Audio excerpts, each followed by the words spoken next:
Olá, hoje vamos no artigo 13b do Código de Processo Penal.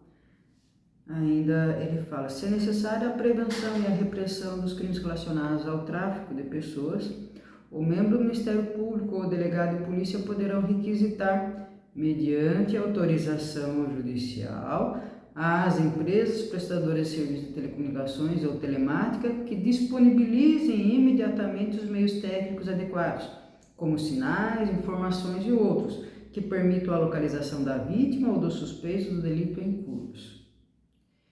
Aqui os parágrafos seguintes, ele menciona o que significa sinal e na hipótese que trata o caput, que eu acabei de mencionar. Primeiro, não permitirá acesso ao conteúdo da comunicação de qualquer natureza que dependerá de autorização judicial conforme disposto em lei. Deverá ser fornecido pela prestadora de telefonia móvel celular por período não superior a 30 dias, renovável por uma única vez por igual período. 3. Para períodos superiores àquele de que trata o inciso 2, será necessária a apresentação de ordem judicial. Parágrafo 3º. Na hipótese prevista neste artigo, o inquérito policial deverá ser instaurado no prazo máximo de 72 horas, contado o registro da respectiva ocorrência policial.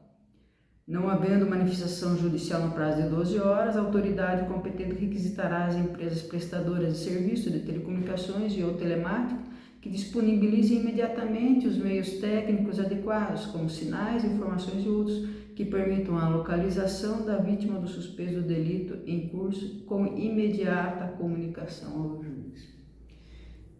Aqui vale uma reflexão, porque nós estamos fazendo um comentário para os detetives particulares, que esse é o intuito, de nós estarmos fazendo todas esses vídeos, que é para a instrução dos detetives particulares. É um caso grave, são casos graves que permitem que se faça essa intervenção nos meios de comunicação, esses rastreamentos, e se observa que exige uma formalidade, inclusive instauração de inquérito policial e, mais do que isso, a ordem judicial.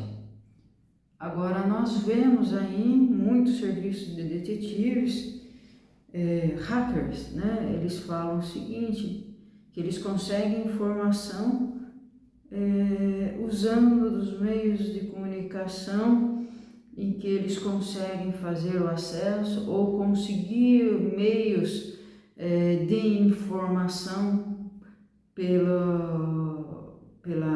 internet. E nós devemos pensar como que se conseguem informações sigilosas que não por meio judicial. É evidente que essas informações não são obtidas de forma correta, eu digo mais, são obtidas de forma ilícita. E o detetive particular, que nós queremos que seja reconhecido como uma profissão séria e que possa interferir e que possa produzir provas no futuro para o seu cliente e junto com o advogado defensivo, não pode ir nessa seara, tá certo? Não pode participar ou concordar ou mesmo fazer esse tipo de procedimento para o seu cliente. É lógico que haverão pedidos para que o detetive faça isso, mas ele deve fazer? É claro que não, porque vai responder criminalmente e civilmente e ainda todos os esforços ilícitos, porque é um esforço ilícito, não adiantará para um processo, nem para ajudar uma investigação policial e nem para um processo civil, porque em ambos as provas obtidas de forma ilícita são admitidas.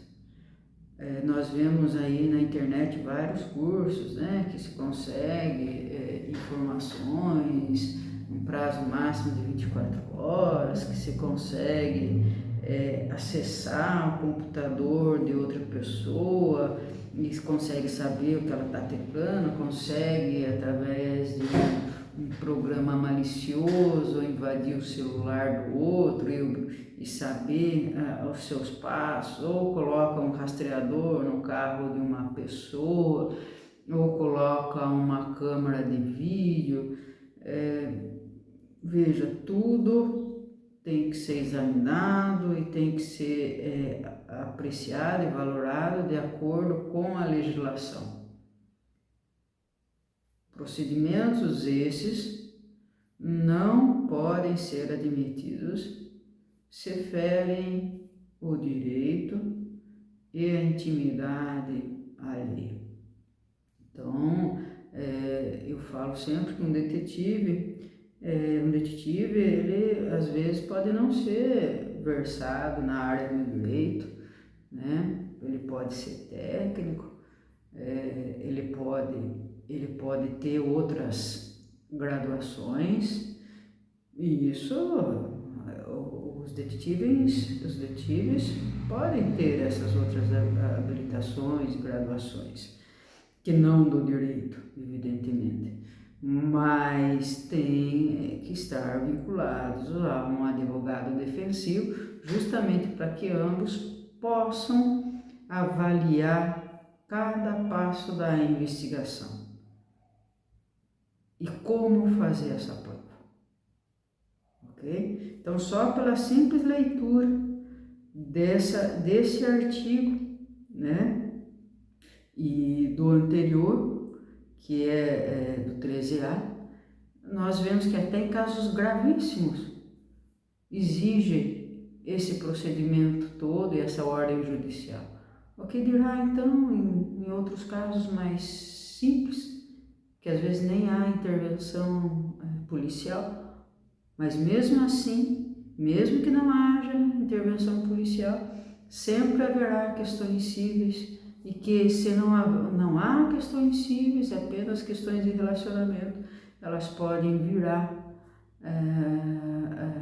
questões cíveis e criminais, pelo comportamento, às vezes, do detetive em particular. Então, essa é uma reflexão que gostaria que os senhores fizessem, né, ponderassem no exercício das suas funções e que não se atraiam aí pelas facilidades. Então, investigações têm que ser feitas, legal, né? Legal e legal. Dois legais aí, né?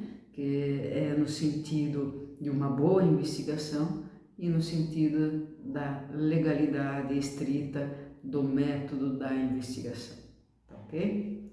Obrigada.